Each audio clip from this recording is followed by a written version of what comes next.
Hello and welcome to the Just Interesting podcast, the podcast that's not boring, it's not too interesting, it's just interesting enough. And once again, we have our very special guest with us today. It's Richard Jones. Richard, how are you? Not bad at all. Good stuff, good stuff. Enjoying the winter. Yes, I know, winter. I think winter's probably my favourite season. I know, controversial. Winter has come. I love the winter, yeah. And Richard, last week you came on and you spoke about Jack the Ripper. This week's a little bit different, isn't it? It's our Christmas special, to be frank. And we're talking about Dickens, Charles Dickens, and his influence on Christmas, specifically as the Christmas special, but also a little bit about about you and what you do in terms of your London guides to Dickens as well. Yes, yeah. Charles John Hutham Dickens, whose London is everywhere. No matter where you go in London, you'll always find something that Dickens knew, visited, and wrote about. So the whole city is Dickens City, as opposed to Jack the Ripper, which more or less is confined to the East End of London.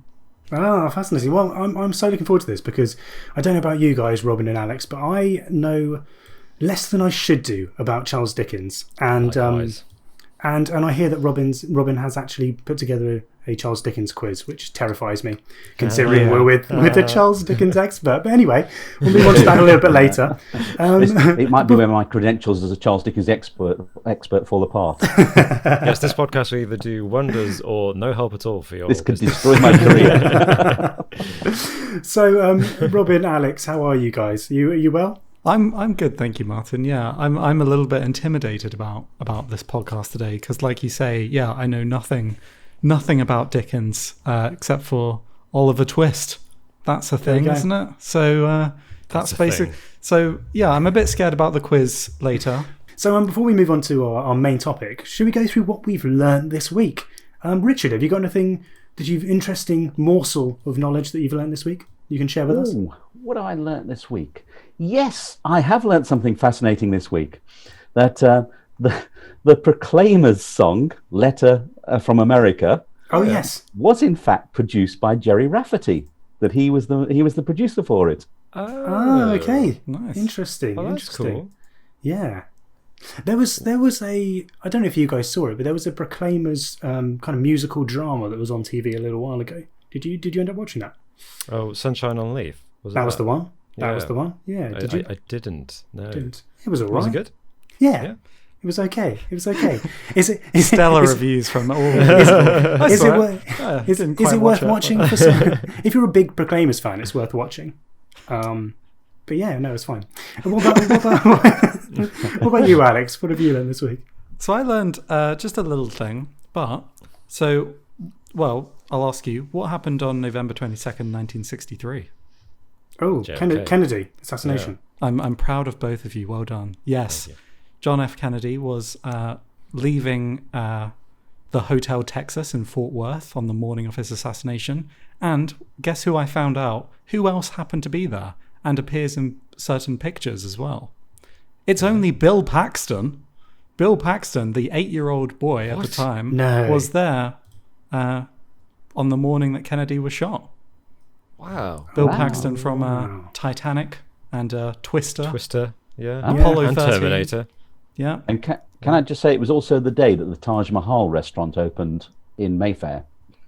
There we go. The Indian restaurant. Do you know, it's a real shame that more people don't remember that day.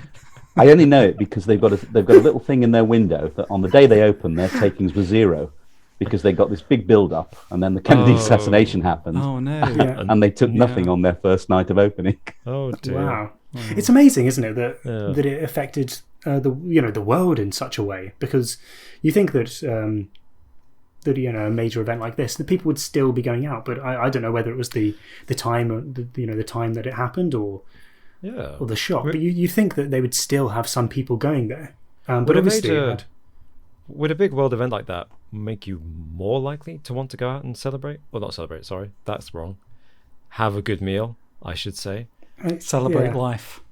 Well, yeah, exactly, yeah. Thank you. Can I just ask of the three of you, I mean, how many of you have seen JFK? The movie? Yeah. Yeah, I love that. It's one of my favourite films all the time. Yeah. Can you put your hand up if you saw it in the cinema? Oh, no. Afraid not. Saw it on television? I haven't seen it, sadly. Did you see it on television? First I saw it on TV, yeah, and then now I have it on Blu-ray. It's amazing, isn't it, how everyone can remember where they first saw JFK.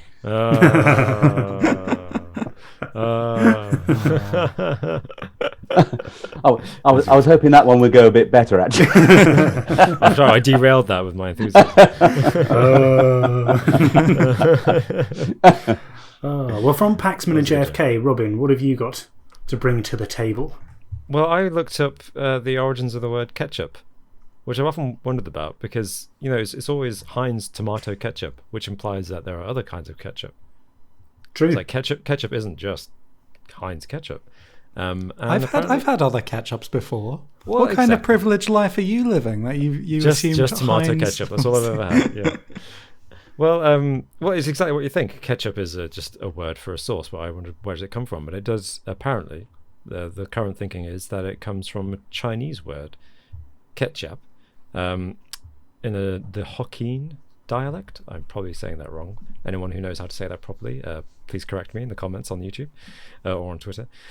And it's the name of a sauce derived not from tomatoes but from fermented fish. So I guess it's a bit like Worcestershire sauce in England.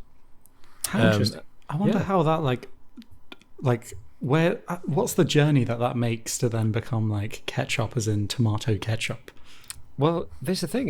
It wasn't tomato ketchup until much later. That was just a variety. Apparently, all the early forms of ketchup in Britain, because it was the British who went over to Asia, came across ketchup, brought it back, continued to call it ketchup. And all their early attempts to recreate that sauce did not involve fish. They involved mushrooms or walnuts or stretched to oysters sometimes to try to get that flavor. And eventually, I guess they had so many varieties of flavor to try to recreate this one specific fermented fish flavor. They had so many different varieties that ketchup became a catch-all name for sauce. And then eventually someone came up with tomato ketchup, and then I guess that kind of stuck as the default ketchup in most people's minds, or at least in my mind. So that was my little trip down history today. Could I just ask what made you want to look it up? I feel like there's a joke here. No, it's not joke. Oh, just genuine interest. Yeah. You did say you often think about it. How I often think about it? All the time. Every time I have ketchup, and then once the meal is over, I forget. Yeah. So this time I remember to look it up. There we go. Well, this week I learned something a little bit different. I want to ask you guys: have you heard of the name spelt Tonibler? Is that first name? Yes. Oh. Tonibler. Okay. Well, this name is pretty common. Well, not that common, but it's fairly common in Kosovo. Okay. Yeah. Because Tonibler sounds a little bit like Tony Blair. And following NATO's military campaign during the Kosovan War in the late 90s, 1999, of course, Tony Blair carried out a lot of the airstrikes on Serbian forces, on Milosevic's forces in the late 90s in the Kosovan War. Because Tony Blair personally carried out those airstrikes in his fighter jet. Exactly. And so, as a result of that, there are plenty of children in Kosovo who have been named Tonibler following that is incredible. following Britain's, and in particular Tony Blair's, help in this particular war. And it was in 2010 that there's this amazing picture of Tony Blair flanked by 9 children, 9 boys, all called Tony Blair. Oh my gosh. Wow. Yeah. So go to Kosovo, you might meet Tony Blair. That is fascinating. Yeah. So let's move on to our main topic of the week. And Richard, I mean, you are the fountain of knowledge, the fount of knowledge. And I thought I just want to ask you a little bit about Dickens in relation to Christmas first, because of course Dickens is very much known for supposedly having a big influence on Christmas, and we are coming into the festive season. So it'd be great to hear what you think about this and really understand what kind of impact Dickens has had on our traditional Christmas. Well, Dickens has had a massive impact on Christmas. It's often said he's the man who invented Christmas, which, strictly speaking, isn't true, because I would say Jesus probably has a bigger claim than Charles Dickens. But what Dickens certainly did was give a blueprint by which Christmas could be celebrated, and that, of course, was Christmas Carol. And the amazing thing about A Christmas Carol is that he wrote it in just 6 weeks. He began it in October 1843, and he finished it on the 2nd of December 1843. And it was published at Christmas, and it was an instant hit. Thackeray, Dickens' great rival, reviewed it, and he called it a national benefit, and to every man and woman who reads it, a personal kindness. And what it did was, it started people looking at how they should celebrate Christmas. So he didn't invent Christmas, but he brought all the traditions together for Christmas. The bandwagon for reinstating Christmas and getting it really going had been going since the 1820s. So Dickens simply jumped on a bandwagon. But what he did in that book was he pulled all these strands together: the games, the giving gifts, giving people the day off, employees the day off. So he really did give us that blueprint that, to an extent, to this day, we still follow today. And of course, every Christmas, nowadays we do it on TV or on the internet or on tablets or iPhones. But in Dickens' day, once Christmas Carol came out, no Christmas would be complete without, in the evening, the whole family gathered around the fire because it was the warmest part, and then one member of the family would read A Christmas Carol to the entire household, and that could pass away 2 hours on Christmas evening, which which had to be done. I always say to school children, I say, I can guarantee your parents say it to you. My parents said it to me, and that is, in my day we had to make our own entertainment. We didn't have the TV, we didn't have the internet. And I was saying, it's complete nonsense, because have you ever tried to entertain a family for 3 hours without TV and internet? It's impossible. And a lot of people, so as I say, just reading Christmas Carol could while away a few hours on Christmas evening. Okay, so you said that that's really interesting. You said that, like, before this time, before Dickens' time, the kind of the trying to rebuild this idea of Christmas, and it sounds to me like a lot of Christmas traditions then were quite fragmented before Dickens' time. I mean, this kind of fragmentation of traditions, like either gathering around as a family, or I don't know what other traditions he in particular he brought about. Maybe you can go into that a little bit more. But how? Before this, was it regionally based about how people celebrated Christmas? How did what am I trying to say here? What did it look like before this? Yes, before I think Dickens? that's it. And kind of regionally as well. That's what I'm interested in, because it seems like he's brought these traditions together, and I'm just interested in exactly what it looked like before. Well, it was more or less. It was celebrated. It was celebrated way back. But what happened to Christmas was quite simple. You had communities up until the 19th century, so late 18th, early 19th century. People tended to live off the land. This was an agricultural country, so people lived in villages. People lived on estates. What happened in the 19th century, early 19th century, was the Industrial Revolution and the Agricultural Revolution, and that threw people off the land, and it broke up communities, and they gravitated to the big cities, which is where the work was, and they went to work in the mills, the factories, all part of the Industrial Revolution, and employers came to see the employees as commodities, that basically they took them on, but they wanted to get as much as they could out of them, and so consequently, by about the 1830s, 1840s, certainly with the lower classes, the lower working class up to middle class, Christmas wasn't being, they couldn't celebrate Christmas. They had to go to work on Christmas Day, and all sorts of things had happened to try and combat the problem. Because the big problem was they suddenly had all these people coming into the cities. Many of them were now destitute, poor, and the authorities didn't know how to deal with them. So they tried to make it as unpleasant as possible to be poor, and this is one of the things Dickens is attacking in Christmas Carol. A lot of people don't realise Christmas Carol is a very political novella. There's a lot of politics in A Christmas Carol that people miss because we don't take it against the background it was set against. And in fact, it was initially meant to be a political attack. It was meant to be Dickens' political pamphlet attacking something that had happened in Parliament. Oh yes, what was that? I'm glad you asked me that. It was a report, because one of the big things and one of the big scandals of it was that children were being sent to work in the factories. They were sent down the mines, they were sent into the mills, and they were working all the hours God sent. There's a very famous pamphlet called, or very famous illustration of a parliamentary report that was put out in the early 1840s, looking into the conditions of children working in the coal mines. And Dickens read that pamphlet. He said he read it with tears running down his cheeks because he was so angry at what he read. And he vowed he would strike a hammer blow for the poor man's child. And that hammer blow eventually became A Christmas Carol. And so that he's attacking all sorts of things in Christmas Carol. And we can come on to some of those a bit later if you like. But basically, that's what started the ball rolling for A Christmas Carol. He wanted to be a political pamphlet that was then attacking what was happening to all the children working in the mines and the factories. So that report that he saw was the early 1840s, and he wrote A Christmas Carol in, was it 1843, did you say? Christmas Carol he wrote in 1843. The report came out in the early 1840s. And the 1840s were known as the Hungry Forties as well, because several corn harvests had failed. And so the spectre of starvation and famine, and also mass unemployment began to sweep across the country. Yeah. So did, just to pursue this political side of things a bit more, do you think A Christmas Carol had the effect that Dickens was looking for? Because to Very me, much so. Okay, so these days Christmas Carol is just, a jolly story about, ghosts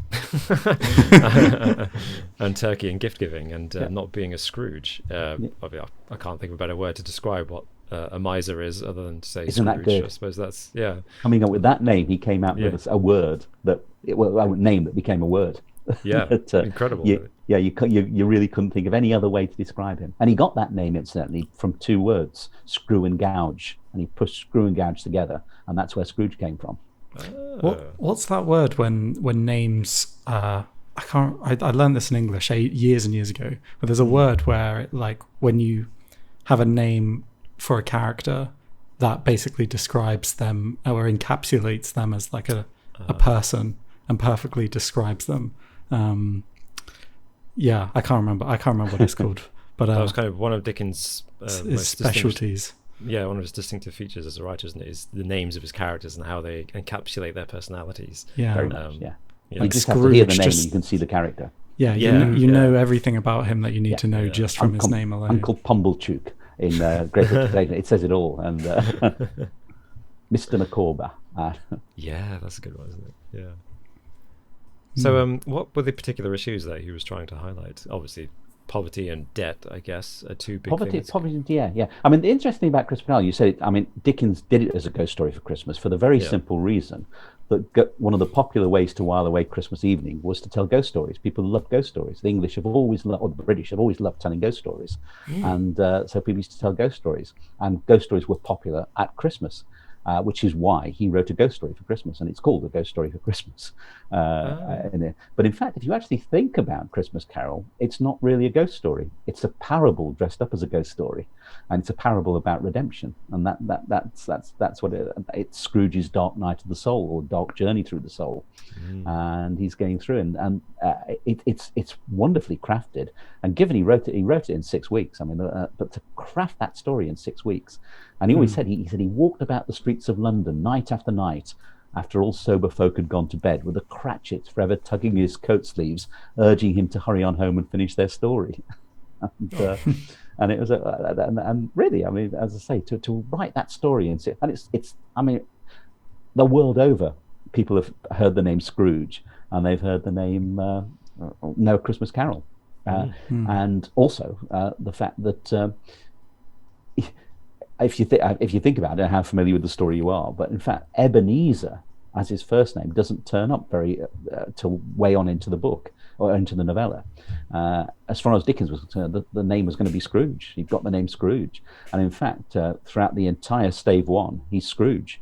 And the first time we get the fact his name's Ebenezer is when Marley's ghost turns up and calls him Ebenezer, but he's only called Ebenezer 3 times in the whole novella. Or in 3 scenes. There's that one with Marley, Fezziwig's party. He's called Ebenezer several times, and then the final time. Here's a test. Where's the last mention of his first name being Ebenezer? I'm guessing the graveyard. It is. It's the gravestone. Yeah. And in fact, the interesting thing about that is, even his nephew Fred, when the Ghost of Christmas Present takes him to Fred's place, Fred doesn't call him Uncle Ebenezer. He calls him Uncle Scrooge. Dickens, as far as Dickens is concerned, That's a good he's going to point, have the name Scrooge. Yeah, so That's interesting because I Who always calls their uncle by their surname? Yeah. yes, yeah, because I think in a lot of the readaptations, he is called Ebenezer, isn't he? He's Uncle Ebenezer, perhaps. But in the original, So what are you? Completely off topic here. What are your thoughts on the Muppets Christmas Carol? absolutely, it's my favourite version of all the film versions. That's the correct answer. Apart from Michael Caine singing, it's brilliant. I'm so pleased to hear that. That's made my day, definitely. Michael Caine actually gets Scrooge. A lot of actors don't get Scrooge. That Scrooge isn't naturally like that. You see it in the Ghost of Christmas Past. That's what Dickens does with the Ghost of Christmas Past sequence. He's telling us that Scrooge is the result of what's happened to him. Everything bad that's happened to Scrooge happened on Christmas Eve. That's when he was the solitary child abandoned in the classroom, whose father won't let him come home. So he's the child who can't go home. That's when his fiancée Belle, his fiancée breaks up with him. That's when Marley died. Marley dies on Christmas. Marley died 7 years ago this very night, and so consequently, everything bad about happened to Scrooge has happened. And basically, he's thrown up this defence against the world, and that defence is being the miserly, miserable so and so, who goes about life sort of telling all human people to keep away from him. And even blind man's dogs lead their owners down the alleyways so they won't have to encounter him. And it's a fantastic setup for him. But there's a little clue in the first stave that there's something in there that Dickens, because Dickens, again, there's a lot of subtlety in there. And it's that line that Dickens says that he was solitary as an oyster. And if you think about that line, solitary as an oyster's got the hard, ugly outer shell. But if you can crack that shell and get in, you find the pearl. And that's what the ghosts have got to do. They've got to open that shell and get to the pearl. Which that's what they do. Oh, this is what makes a great writer. Even if I've always thought it was a bit rushed, and now you've said it's 6 weeks to write. It makes sense. Well, it is Dickens overrated. Yeah. But it is rushed. I mean, there's so much. I mean, if you think about it, there's a mega mistake in it as well, which is a contradiction. Is when Marley comes to see Scrooge, he tells him he's going to be haunted by 3 spirits, and he says he's going to be haunted over the next 3 nights. Expect the first on the morrow. But when he actually wakes up, it's all been done in one night, and that's why you have that line at the end. But they can do that. Of course they can. Dickens couldn't be bothered to go back and change it all. Because was it serialized? Was it? No, this is the one that wasn't. This was a novella. Yeah. It came about because 2 reasons. There was the political attacks in it, but Dickens was in debt as well. Dickens he was almost bankrupt in 1843. He'd had a meteoric rise to fame and fortune, but then he'd gone to America to try and conquer America, and he'd gone with an agenda, and the agenda was to lecture Americans on copyright because they weren't adopting international copyright. And if there's one thing Dickens valued, it was money. So he started lecturing Americans about copyright. And when he'd gone to America, he'd borrowed from his publisher a few £1,000s to actually tide him over. And that was secured on a travelogue of his experiences and a new novel. And the travelogue came out almost immediately when he came back. American Notes for General Circulation, and he laid into America and Americans, calls them uncouth people. He makes all sorts of attacks on them, and that made him quite unpopular. And then the novel came out, Martin Chuzzlewit, which again wasn't too flattering about America, and it flopped. It was his first major flop. It sold less than 20,000 copies a month, and he was on the verge of bankruptcy, and he thought he had to do something quickly. And that quick something was A Christmas Carol. And his publishers weren't interested. He went to his publishers, to Chapman and Hall. He said, "Look, I want to get this out in time for Christmas. I've got to get it out in time for Christmas. I need the money." And they weren't interested. And so he self-published it. It's vanity publishing. Yeah, Wow. That's got to be like one of the most successful self-published stories of all time to shape the Christmas holidays. For the next, I think that's incredible. Next couple of 100 years. It's almost Unfortunately, like he spent a lot of money on production, and so he didn't make as much money as he thought he was going to make. That's always the way, isn't it? It was always the way. That's one of those classic stories that you only see in Hollywood movies, and you think, this isn't true. The person's down on their luck. They make this one last desperate attempt to make everything work out, and it works out fine for them. That's incredible. But just to go back to that question about Dickens, the claim that Dickens invented Christmas. Focusing on A Christmas Carol, because that's what we've been talking about. Traditions that appear in that book about Christmas, they could be as benign as it snows in the book, doesn't it?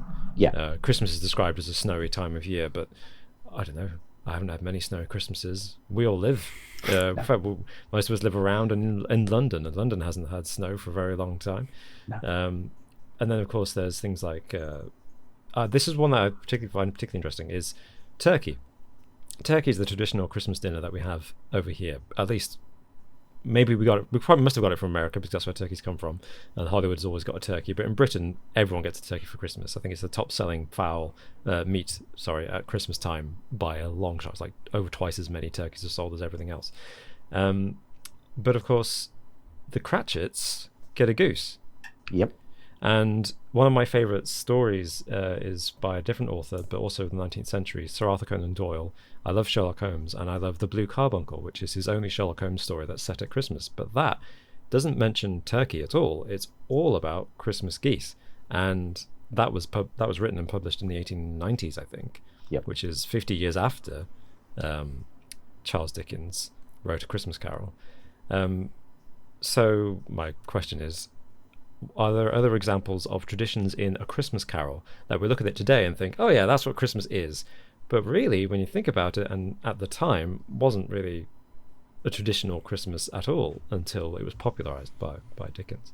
Yeah. There are all sorts of things. There's things in Christmas Carol that we take for granted that they weren't part of Christmas at the time. There's no Christmas tree in Christmas Carol. There's greenery, but there's no Christmas tree, because the Christmas tree, although it was around, we know Queen Charlotte, George III's wife, had got one at Kensington Palace in the late 18th century.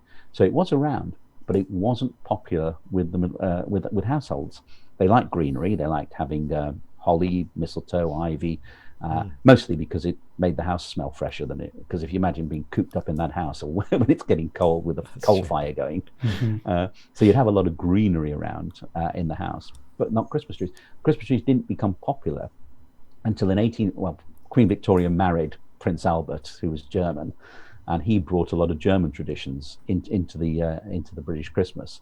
And one of the things that he made popular was the Christmas tree at Windsor Castle. And in 1848, the Illustrated London News did a supplement, and the front cover showed the royal family gathered around the Christmas tree. And it was a bit like a celebrity endorsement today. Everyone thought, well, if they're doing it, we've got to do it. So that popularised the Christmas tree, and that started off. Presents, they don't give presents in Christmas Carol, because the giving mostly of presents was done after Christmas, done on Boxing Day. Yes. Hence the name, Boxing. Yeah. It's all about the boxes that you give to people, isn't it? Yeah. Or New Year's. It was quite popular in New Year a lot as well. And the turkey is interesting, because the Cratchits do have a goose, but what Scrooge does is send them a turkey when he redeems. He sends the turkey to them, and again, it's interesting in Christmas Carol. We don't know why Dickens did it, but if you actually look at the manuscript, look at the novella, and just see it on the page as opposed to on the film, he spells turkey with a capital T. The country. Yeah. And we don't know why he did it. Sends them the entirety of Turkey. he sent turkey to. He said, just send turkey to. And so, but what that did was when Scrooge sends the turkey to the Cratchits, the next Christmas people wanted turkey. So turkeys did become very popular, but then goose became sort of the goose had been the popular one up until then. But then turkey became the sort of, if you could afford something luxury, like today when we have goose today, if you could afford the luxury of a goose, goose is much more expensive today than turkey is. Yeah.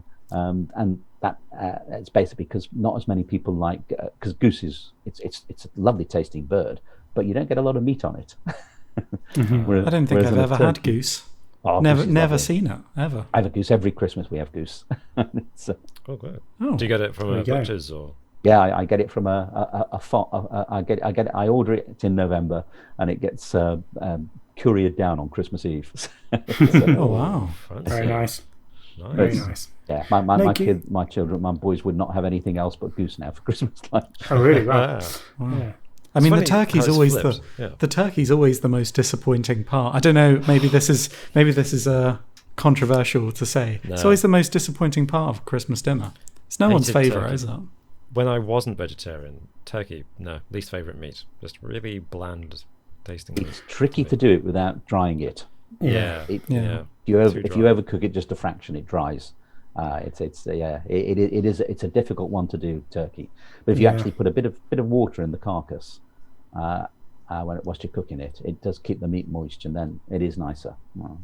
Do Richard, you have a cookery book as well? I do.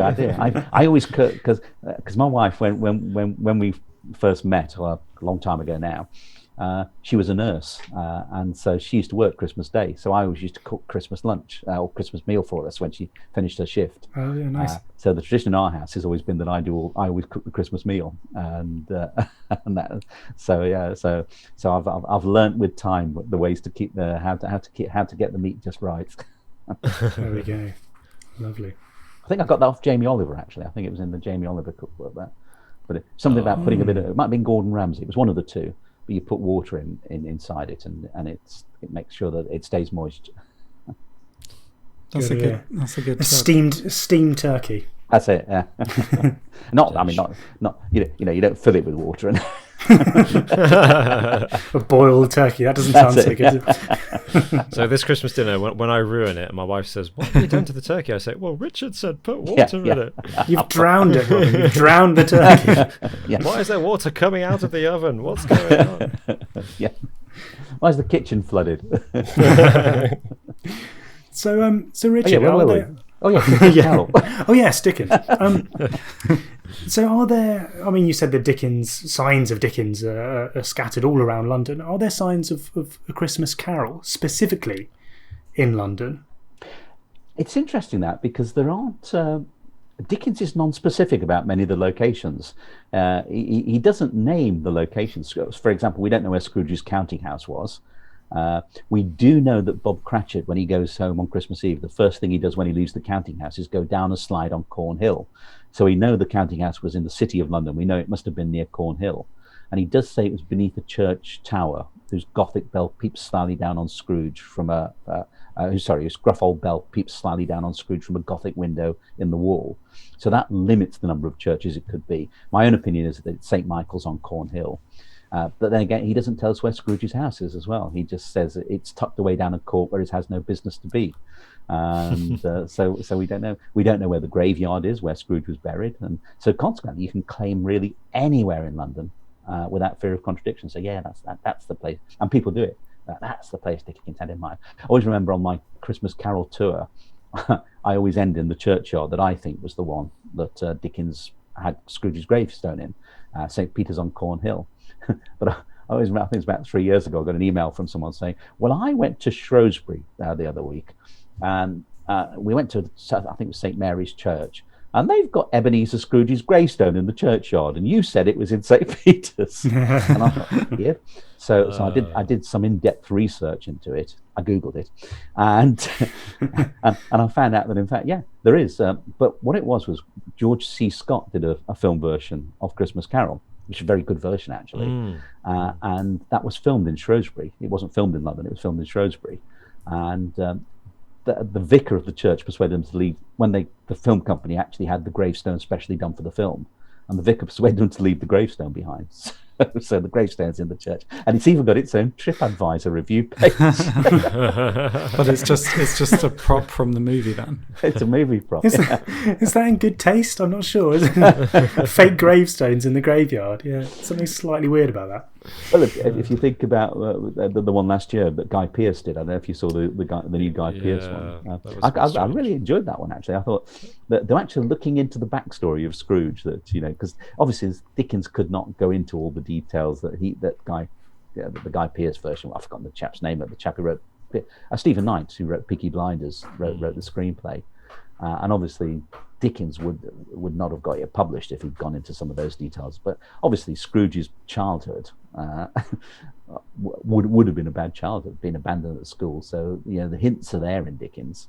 But A Christmas Carol obviously dominates the discussion when we're talking about Charles Dickens. But it wasn't the only thing he did about Christmas, was it? So No. it wasn't the only reason that people associate his version of Christmas so strongly with Christmas. Because he wrote, didn't he write? He wrote a series of books, didn't he? Yeah, he Christmas Carol was set the tone. I mean, Christmas Carol was a reworking in a way of an earlier story anyway that he put into Pickwick Papers, and it was a story called the Goblins Who Stole the Sexton, and it was a story about a guy called church sexton called Gabriel Grubb, who hated Christmas, hated everybody, and he gets taken down to the Goblin Kingdom, where the Goblin King takes him around the world and shows him people trying to enjoy Christmas. Now, there's one notable scene where he takes him to the bedside of a dying child and says, "Look, this family can enjoy Christmas. Why can't you?"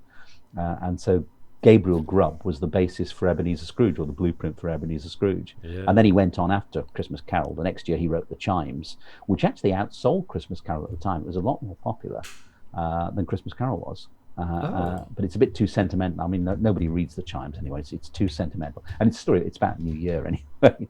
And then he started writing, every year he'd write a Christmas story. And in consequence, he became so associated with Christmas.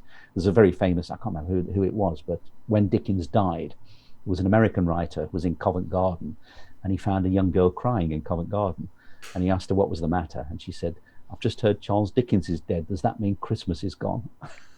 Oh, wow. That's amazing to be that connected and associated with Christmas, even during your life, because usually it's, well, as we found with Dickens, it's very much, since he's died over the next 150 odd years roughly, that he's become so synonymous with Christmas. It's amazing during someone's life for them to be known as Mr. Christmas, without being Santa Claus himself. I just can't help but wonder, like, what would he have thought if someone went back in time and grabbed Charles Dickens and brought him forward 150 years, and he back to the Future, just sat him down to watch Muppets. Bill and Ted, sat him down to watch Muppets Christmas Carol. What would he have thought of it? He'd have loved it. He really would. Who couldn't have loved it? Yeah, he would have loved. He was very open to all sorts of things. People used to plagiarize him mercilessly. Especially theatres. They used to put unauthorized film versions on of his books, and of course they were appearing in installments, and they'd often bring the film version out when only for about 3 installments had appeared. So they'd have to sort of make the ending up.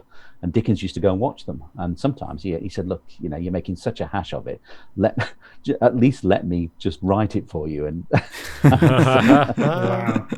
Wow, that's good. That's quite nice. So lesser authors would be much more protective and much more super happy, I suppose. Well, he learned his lesson from Christmas Carol, because he did get plagiarized by a publisher in Christmas Carol, who put out a cheaper version, because Dickens insisted. I said it was self-published, and Dickens insisted on taking over all the production, and he spent lots of money on it. All the original book. It was gold leaf on the cover, gold lettering on the cover, hand-coloured illustrations throughout. It cost an absolute fortune, and a publisher put out a rival version that undercut it and just changed little bits of it. And Dickens took him to court. He said, and he won the case. He actually won the case, and he came out waving the judgment, saying, "I have slain the pirate." And the pirate's response was to declare himself bankrupt, and Dickens got stuck with all the legal costs. So and after that, he never again. He just said, "No, I'm not." He just wouldn't go to court again. He just thought it's not worth it. Yeah. That's interesting when he went over to the US and spoke about copyright. Yeah. He just he was fuming at America for not adopting copyright and saying because they were publishing his novels and not giving him any money for it. So he lectured America, and the consequence was when he got to New York at the end of his trip, he was under almost daily attack from the American press. They're saying he's ungrateful. We welcomed him, and he does all this. But when he first went to America, the interesting thing about him was that he was a superstar. and people camped outside his hotel to get a look at him. And women broke into his hotel room and tried to try and get near him. And some people even chased him down the street and tried to pull out bits of hair to get souvenirs of him. He was a rock star. I mean, he really was. We think of him as this serious bearded Victorian, but he was a rock star, and he lived the rock star lifestyle as well. Like Beatlemania, but hugely popular. Dickens mania. And towards the end of his life, when he did the public reading tours, he used to sell out auditoriums, and ticket scalps were out there, sort of selling tickets for double the price, whatever. They were massive. He was massive. He was the Harry Styles, the Jamie Cullum of his age. Mick Jagger. He was the rock star of his age.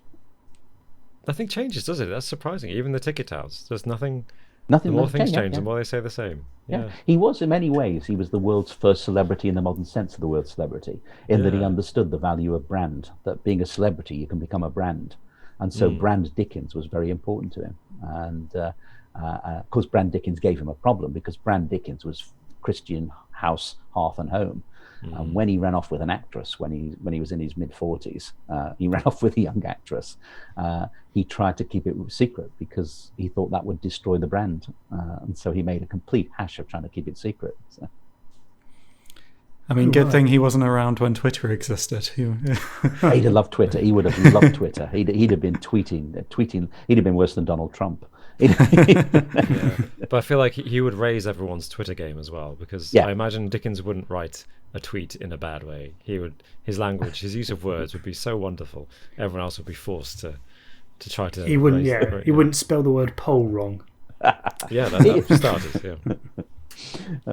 Well, I don't know. He spells turkey with a capital T. Well, that's true. Yeah. Dickens' tweet gets flagged by Twitter for fact checking. Just like, this tweet may be misleading. The whole of Turkey was not sent to the Cratchits. Yeah, there's no way the Cratchits could have eaten all the whole of Turkey. So, Richard, you do Dickens tours around London, don't you? Can you tell us a little bit about that, and then maybe plug any links you'd like to? Yes, to plug? I mean, I do a Dickens tour. Oh, I do lots of Dickens tours. I do one in Southwark, which is around Borough, and that's the area where his father. I mean, one thing about Dickens was the reason he was so good at writing about abandoned children was because when he was 11 years old, he'd been abandoned by his family. Effectively, his father had been arrested for debt and locked up in the Marshalsea debtors' prison, and they'd sent Dickens out to work, and he'd gone to work at a shoe polish warehouse or a blacking warehouse at Hungerford Market, and his job was to stick labels onto tins of boot polish, and it traumatized him. It really did, because suddenly this is a boy who, for at least 6 years, his father's convinced him he's going to become a gentleman. And then suddenly, and I can't resist this one, but his great expectations have come tumbling down around him, and he finds himself surrounded by the rough and the ready of his age. And interestingly, when he was working at the blacking warehouse, his best friend there was a boy called Bob Fagin, and later he used the name Fagin. He used his name in there. If you knew Dickens, you'd turn up on one of his novels sooner or later. So Did you say his best friend was called Bob Fagin? He was an older boy who looked out for him, because Dickens had an attitude problem when he first went to, because don't forget, he's like, his father was a civil servant, so his father was in the Navy pay office, and he wasn't wealthy. Well, he wasn't, because he spent all the money he had and what he didn't have as well. But Dickens at least got a bit of an education, and suddenly all that's gone, and he's put into this factory of basically working with working what he called them the shabby genteel, the rough and ready of his age. And he had this. He was quite posh as far as they could see. They used to almost bully him, call him the young gentleman, and take the mickey out of him. And so he learnt to sort of be guarded, and basically he kept everything inside himself. Bob Fagin looked out for him, made sure that they didn't bully him too much. And when if Dickens felt ill, Bob Fagin would escort him home or take it and make sure he got home all right. Much to Dickens' chagrin, because he didn't want anyone to know that his father was in a prison, and that he was living in lodgings on his own. So he used to take, when Bob Fagin walked him home, he'd take him to a different house. Say, that's my house. And because it looked quite a posh house, Bob Fagin wouldn't dare go anywhere near the door. And so Dickens would go to the step, bang on the door, and then he'd turn around and wave to Bob Fagin. He'd then turn and go off. And then when the door was answered, Dickens would say, "Is Bob Fagin in?" And they could, no one hear of that name. And then it was safe then for him to go home, to go back to where he actually lived. So he was ashamed. He was ashamed of all that, and it left him with legacies. One legacy was that he dressed in rags, and that's why when he became famous, people who met him often commented on how flamboyantly he dressed. Again, he wasn't this stern figure. He wore colourful waistcoats, frock coats. He had his hair long. He wore his hair long, clean shaven. He didn't become bearded till 13 years before his death. So that was the legacy. Another legacy was that he became a control freak because he'd lost control at that period. That was never going to happen again. And so he had to control every situation he ever went into. And the final legacy was that the one character who does better than any other writer is the abandoned child. Oliver Twist, David Copperfield. And if you think about his characters, his child characters, by the time they've hit 11 or 12, he's killed off one or both of their parents. They've all become orphans, or something horrible's happened to them, and their childhood has ended. And that's because Dickens doesn't do teenagers. He never got teenager. His childhood ended abruptly, and so he makes his child characters relive it over and over again. And that's the autobiography of Dickens coming out in his novels. Do you think it's something for him? It was some kind of therapy in a way. The fact that he was able to write about these things and almost tell his experiences without having to divulge that information, that personal information. Definitely, no doubt about it, because he did try to write his autobiography at the end of the 1840s, and he couldn't do it. The reason we know so much about this period is because he made autobiographical notes during this period, and he just couldn't do it. He couldn't make it public. He just felt it was too much. And his best friend was a man called John Forster, who effectively was his agent, his business advisor. And he went to Forster and said, look, he said, I want to do the autobiography, but I can't do it. And Forster's suggestion, do a fictionalized account. And he did. And that fictionalized account was David Copperfield. And he always called David Copperfield his favorite child. And so you read David Copperfield, it's Dickens' thinly disguised autobiography. And the clue's in the title. I don't know if you can spot the clue in the title. but if you should I put you to the test there? Should I do this? You might have to put us out of our misery, Richard. I was trying to think, was it like an anagram of his name? But it's not. You're on the right lines. You're on the right lines. DC, Charles DC, CD. Exactly, DC, yes. CD. Yeah. Just like Very that's good. a mirror of his life. The initials are a mirror of his name, or his initials. Yeah. Thank goodness I've got a copy of David Copperfield reflected in the mirror over there. Otherwise I'd never yes, so sorry, just to cynically circle back to Martin's initial question. Where can we find all your stuff, your tours about Dickens and your writings? Well, you can get them on edgarguides.com, edgarsguides.com, and I've also got my Dickens website, which is dickenslondontours.co.uk. And so dickenslondontours.co.uk, and it'll take you through. I've got all the stuff on Dickens on there. I've got all my tours are on them, from my Christmas Carol tour that I do dressed as a Victorian gentleman with a stovepipe top hat. So I go out on that, and I've got a lot of the Dickens biography as well. I've also got I set myself the task in 2013 of reviewing every film version of Christmas Carol. I think I've got up to, I'm just in the mid-20s now, but I've done going right back to the very first film version in 1901, right through to the Muppets. And I've watched some fantastic versions. I've watched some appalling versions as well. And it's interesting to notice how Scrooge changes with time. Because when Dickens created Scrooge, if you think of Michael Caine and think of Patrick Stewart and George C. Scott, even Guy Pearce, he's quite smart. He's got the top hat and that wasn't how Dickens would have envisaged Scrooge. Scrooge was a miser, and misers were people who didn't wash. They had one threadbare clothing because they wouldn't spend any money on clothing or well-being. So the one that, if you look at the early versions, that's how Scrooge is portrayed. If you look at Seymour Hicks's version from 1935, he played him on stage since the late 19th century and had become the quintessential Scrooge of his day. And he plays it. You see him in that. He's a miser. He's got the rags. He's in threadbare clothing.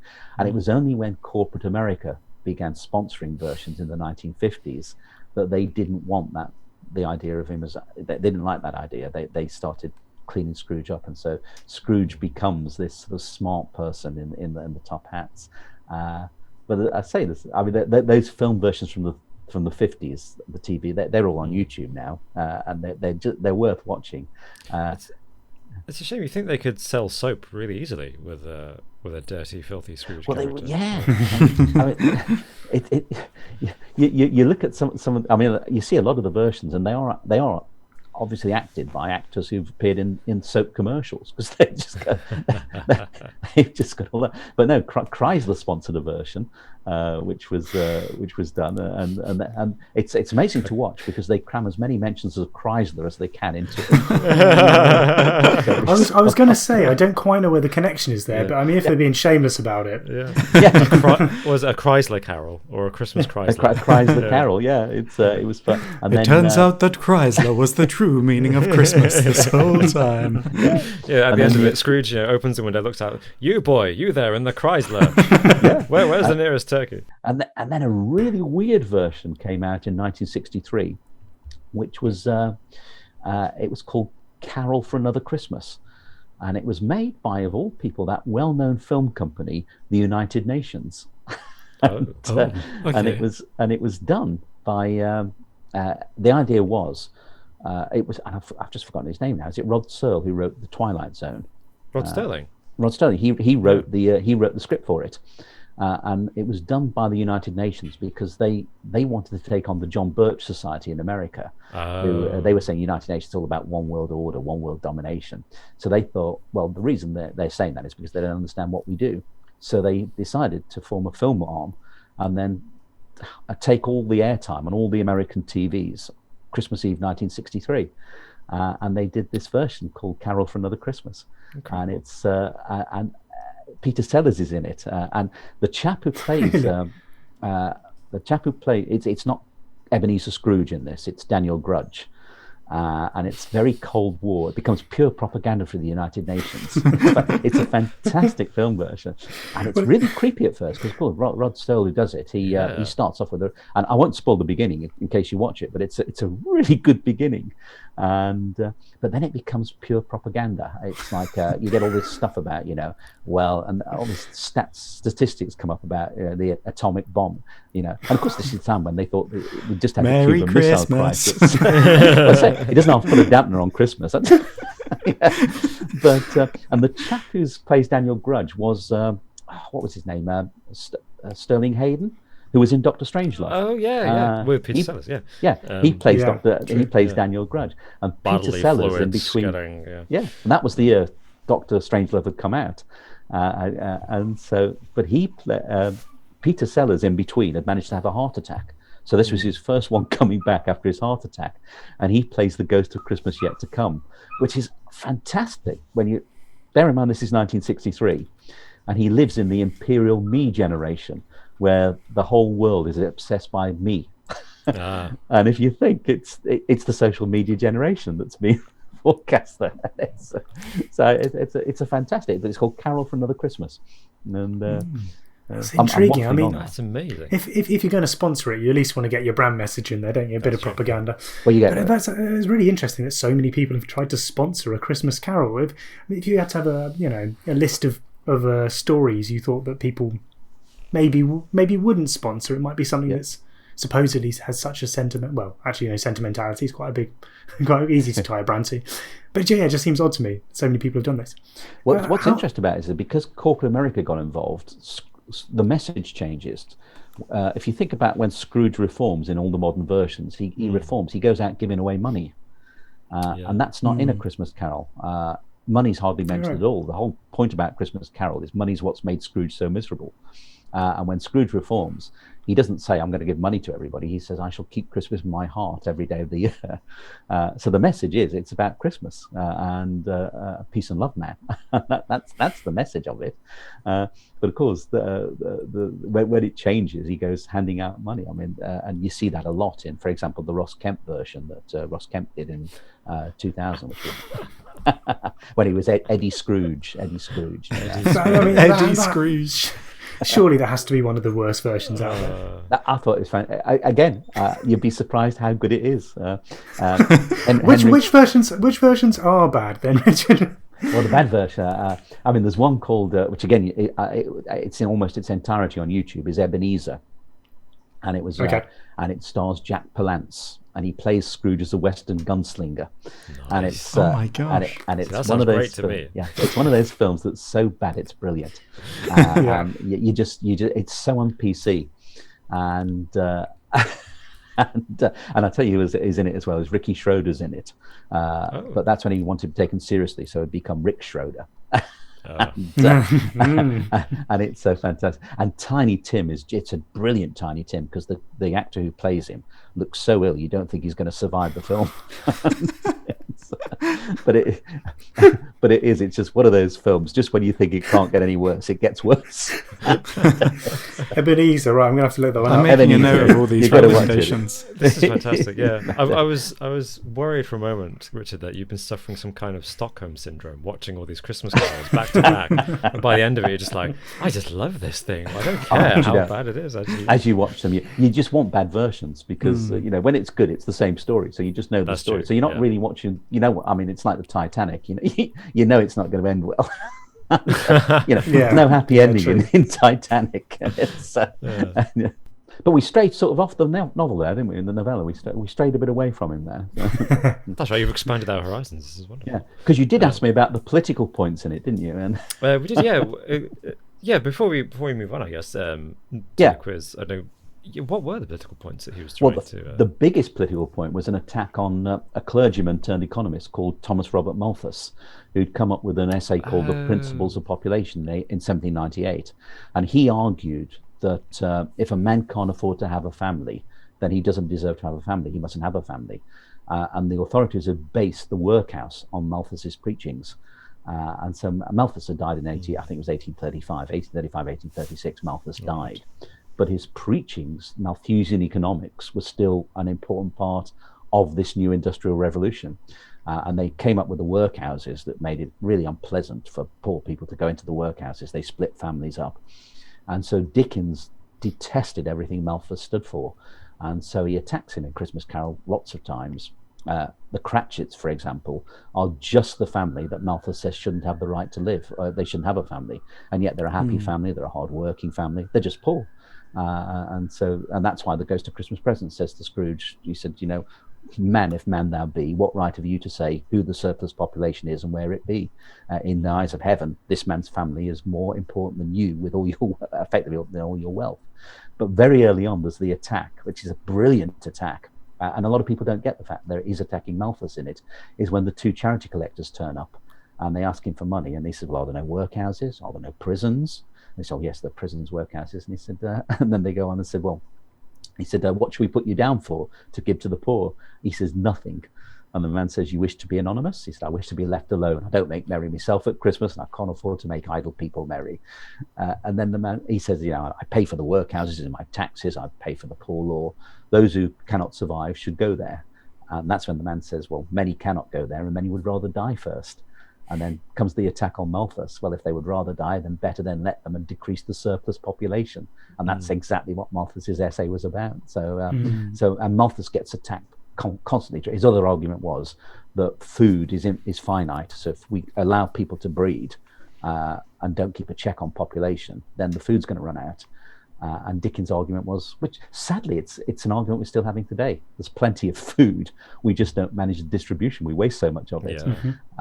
That's why when the Ghost of Christmas Present takes Scrooge to the Cratchit house, Dickens doesn't, unusually for him, describe the streets. He doesn't describe the geography of the area. He describes the food in the shop windows.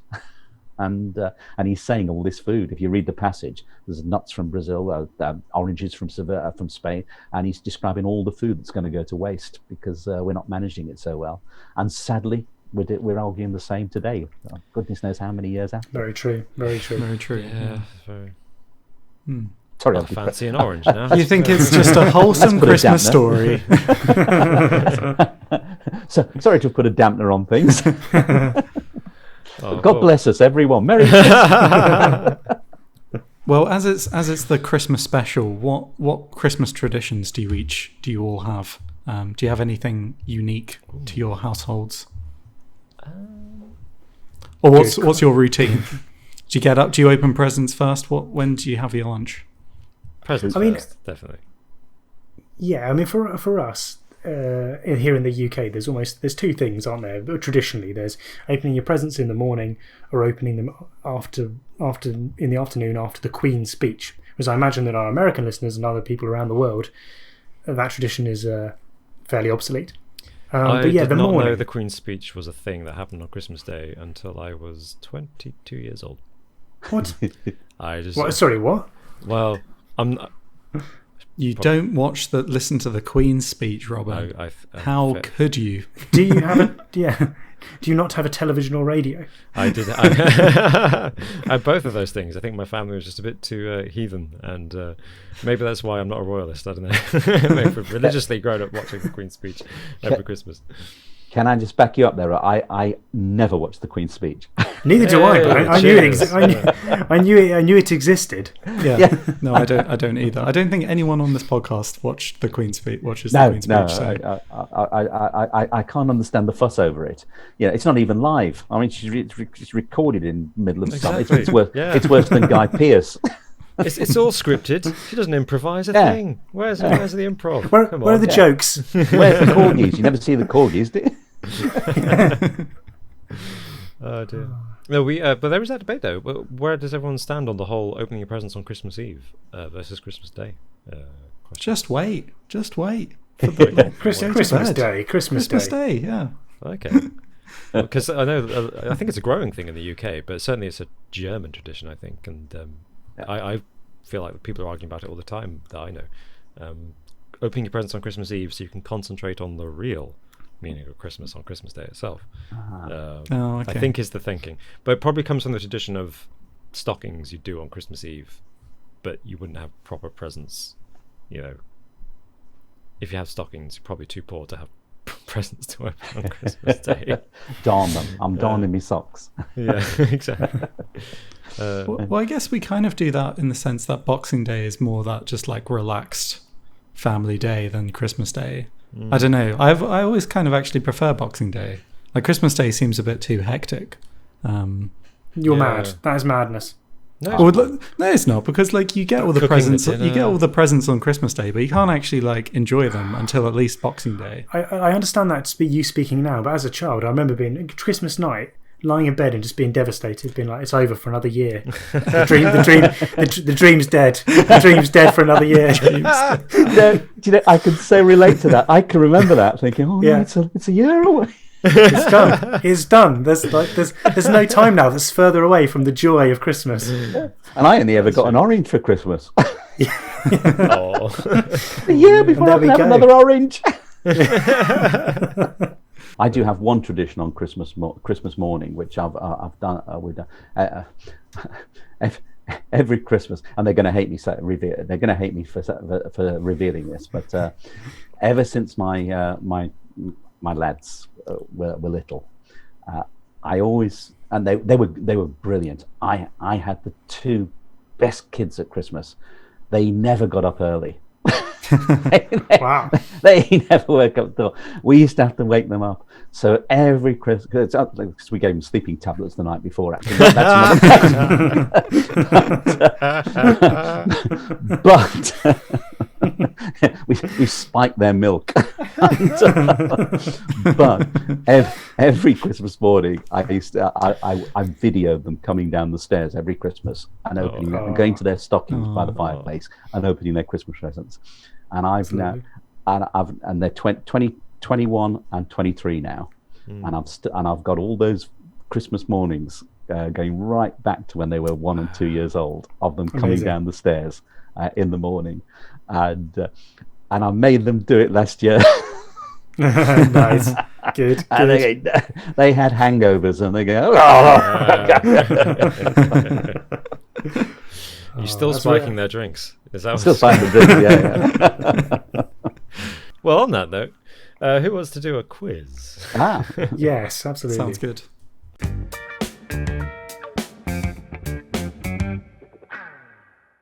So, welcome to this week's quiz, and appropriately enough, this week's quiz is all Dickens themed. So, this gives Richard perhaps a little bit of an advantage, you might say, but to their advantage, Richard actually answered a few of these questions in the previous, hour of the podcast. So, if they were paying proper attention, Martin and Alex have equal chance of getting these some of these quiz questions correct. But of course, Richard, no pressure. If you get this wrong, I know. yeah. So, of course, any decent. Whenever I quiz do, I requires- can just say that I was doing it just to, not Yeah. to humour. not Yeah, appear. just to give us a I was fun being chance, modest. yeah. I was being modest. Yeah, just to massage our egos a little bit. Yeah. Yeah. Well, every good quiz needs a good buzzer. So, gentlemen, show me your buzzers. Alex. Well, I've gone for my classic. French champagne has always been celebrated for its excellence. There is a California Yeah, champagne champagne. by Paul Masson. Classic John Corson. He served you well. He has. I'm hoping he'll serve me well, continuing into season 3. He was definitely served well in that advert, wasn't he? Oh, yeah. Constant drinks. Martin, what's your buzzer? I've gone for one of my classics too. Delia, also drunk. Postman here. Where are you? Where are you? Let's be having you. Yeah. Delia shouting at Norwich supporters. Drunk Delia Smith. So, Martin and Alex have gone for drunken celebrities. Richard, what's your buzzer? I'm going for the high tech again. I'm going bah humbug. Nice. Very good. That's brilliant. Okay, then. 10 questions, as always, and a bonus question if there's a tie. I don't know how we can have a three-way tie, but I suppose it's possible. Question number 1. Charles Dickens' middle initials were J and H. What did J stand for? Bah humbug. There's always Yes, Richard. John. John, correct. John. Should have guessed John. And there's a reason I chose J instead of the H. And why is that, Richard? What's his H? What does H stand for? Oh, Huffam. Huffam. Huffam, yeah. Hoffam. Huffam. Huffam. Huffam. That's it. Yeah. Ooh, unusual. It was Yeah, we his wouldn't have guessed that godfather's name, Christopher Huffam. There you go. There we go. Brilliant. But I didn't think Alex and Martin would be able to guess that. Yeah. I certainly wouldn't be able to guess Definitely that. not. Unlikely. So, 1-0 to Richard. Going to question 2. Dickens' second novel, The Parish Boy's Progress, is better known as... Ah, humbug. Yes, Richard. Oliver Twist. Yes, correct.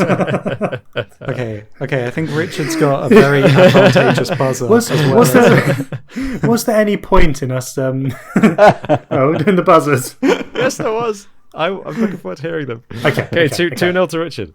Okay. Question number 3. We've got to buzz in quick, Alex. This is not a closest wins, but the answer is numerical. Okay. How many books are there in Charles Dickens's Christmas French series? champagne Okay, has always Alex, been celebrated. confidently buzzed in there. I believe in his Christmas series there were 5. 5. There were 5. Yes. Yes. There were 5 books. Yes. I mean, yeah, I know. No. That's why I confidently buzzed in. Obviously. Yeah, I'm actually impressed. Well, guess. I mean, well remembered. 2-1, 2-1-0. Richard, Alex, Martin. Going into question 4. What was Charles Dickens's pseudonym or pen name when he wrote the works? Has always been celebrated for its excellence. Yes, Alex. I think this was a different thing than this. David Copperfield. No, good. No, good guess kind based of on- the good knowledge. based on that. But See what you're thinking never there. mind. Ah, humbug. No. Yes, Richard. Boz. It was Buzz. It was. Well done. Were you waiting? Were you giving them a chance to buzz? Is that what was going on there? No, my buzzer failed. Oh, yeah, technical problem. Yeah. The fuse blew. I had to. All right then. 3-1-0. Going into question 5. At a live performance, I guess, or reading of David Copperfield, which American author described Charles Dickens as a bad reader?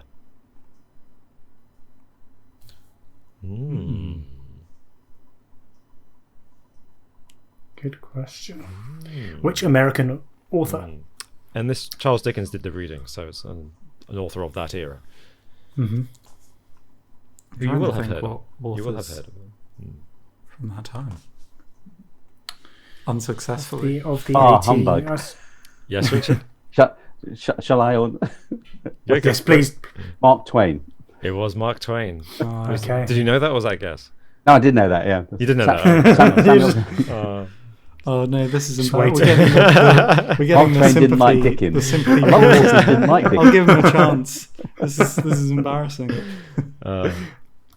It's rightfully embarrassing. though, Robin, Alex. can It's you rightfully chuck in embarrassing. like a Fast and Furious question? Just Which That was Fast and Furious Dickens' movie? It was written by 18th novel. Fast and Furious. 40 miles an hour on a horse and cart. Okay, question number 6 and 4-1 to Richard. In A Tale of Two Cities, what are the two cities? Ooh. well, Good this is very embarrassing. This is quite embarrassing. Never- I'm not never- gonna. Even I know this. haven't read it, unfortunately. No, Oh. I haven't read this. Je ne sais pas. Je ne sais pas. Okay, Je ne I do sais not know. pas. Pourquoi? I'm thinking it's a French city. Voulez-vous?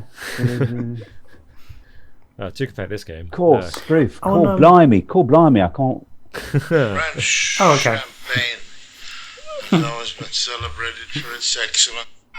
Yes, Alex. Is it London and Paris? It is London and Paris. Thank you, Richard, for Incredible. giving me that There point. you go. I knew. I just couldn't remember. I knew it was in France and England. I just couldn't quite get the exact location. Do you have one of those like memory palaces, Richard? You know, where all your knowledge is locked in rooms and you have to remember the pathway through with key words. And that's what you're doing, right? You're finding those key words to unlock the doors in your memory palace. Yeah. Well, I've got Google down here. Yeah. I mean, there's that. Hey, that's That's a not good loud. idea, actually. That's, oi. I need No that cheating. right now. So that's 4-2. Going to question 7. And this was, I'll give you a clue here, this was answered by Richard during the podcast. So, Oh. Can I have the points then? We just don't need to do. no, because your I should get extra points because I preempted it. This is a test of your recall, Richard. So, yeah. Which of his novels did Dickens describe as his favourite child? I've got it. My buzz's not working. Martin straight in there with a... David Copperfield. It was David Copperfield. Yay! I was listening. Richard, you look like you had a technical fault there. I did. Yeah, I was. Yeah. I was. The fuse blew again. I was. Yeah, what a shame. Great. So that's 4-2-1. Yeah. Going to question 8. Hey. Right. It was 2 I already. can still thought bring we it had back. 2. I thought it was 2 already. I thought it was that 3 now. Oh, so it's 2 for me, but Martin's Yeah, just no, got I off the was ground. I was on a big fat 0 before then. Sorry. But it's okay. I can still bring it back, which I clearly will. I suppose there's time. There are 3 questions to go. There's possibility. Don't I suppose, it could easily happen. It could definitely will happen. Yeah. Okay, question number 8. Which 19th century world leader said Dickens had a large, loving mind and the strongest sympathy with the poorer classes? World leader. 19th century The world 19th century world leader. But not necessarily a politician, of course. Oh. Oh no, not a politician. Oh, not a politician. Okay. We'll go for it. Bar humbug. No, if it's not. Was that Buzz Martin before? No. Richard? I think you pulled out buzzed. the buzz. Okay, Richard. Yep. Queen Victoria. It was Queen Victoria. Okay. It was indeed. Yes. Sorry if Yeah. the wording was ambiguous in the question. Again, did you know that, Richard, or was that a guess? That was a guess. That was a guess. Yeah. Whoa, okay. That was a guess. I mean, I could claim that You could say you knew it. Yeah. Yeah. I'm just curious because you know everything else. I'm just like, oh, ooh, Yeah. is it possible? Okay. That's 5-1. Going into question 9. There's still time, Martin. You can get this. You can get second place, Martin. This is true. That's actually true. Okay. Definitely fingers on buzzers here. Because There we go. how many spirits visited Ebenezer Scrooge? Has always been celebrated for its excellence. Yes, Alex. 3. Yes. Right? Yeah. Yeah. 3. Okay, good. Yeah, Phew. okay, yeah. Bar See, I'm humbug. Was Billy? Oh no, have I got it wrong? What's that? What's that buzzer, Richard? What's going on? It was a buzzer. Well, Is it technically, 4? Marley was a spirit. Yeah. Oh, Yeah, that's what I was thinking. that's And a good one. Yeah. Technically, when Marley's ghost leaves and backs out of the window and the window lifts up, Scrooge goes to the window and there's thousands of spirits in the air outside. Yes. See, I thought of that scene, and I thought that I'm not even guess how many spirits there are there. But I admit I hadn't thought of Marley and No. the 3 spirits. Of So you're saying Christmas. I don't get the point? 4. It's 4. Okay, I'm gonna let everyone buzz again, and the first person to buzz and answers can claim this point. There is a California.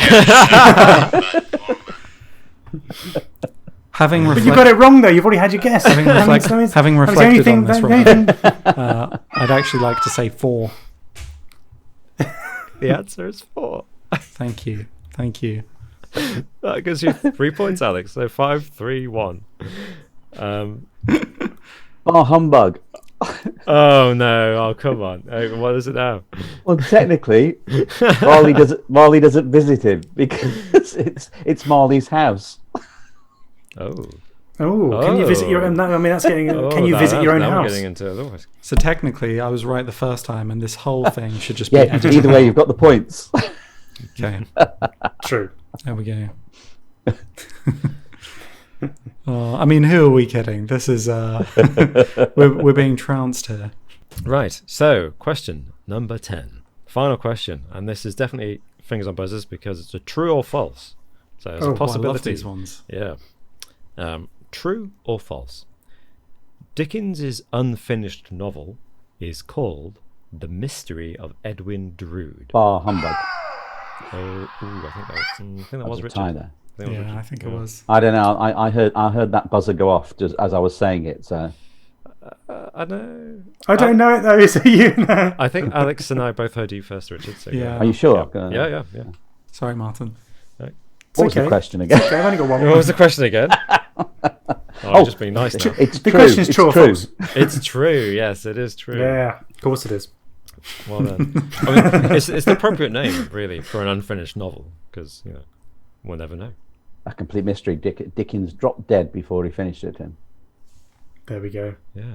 Do we any clue as to the answer of the novel, the resolution? I should say. Well, we do in a way because in the 1920s, Sir Arthur Conan Doyle held a séance in Portsmouth, and he got a medium to get in touch with Dickens' spirit, and Dickens finished it from Beyond the Grave. So it was actually finished posthumously through automatic writing by a medium from Beyond the Grave.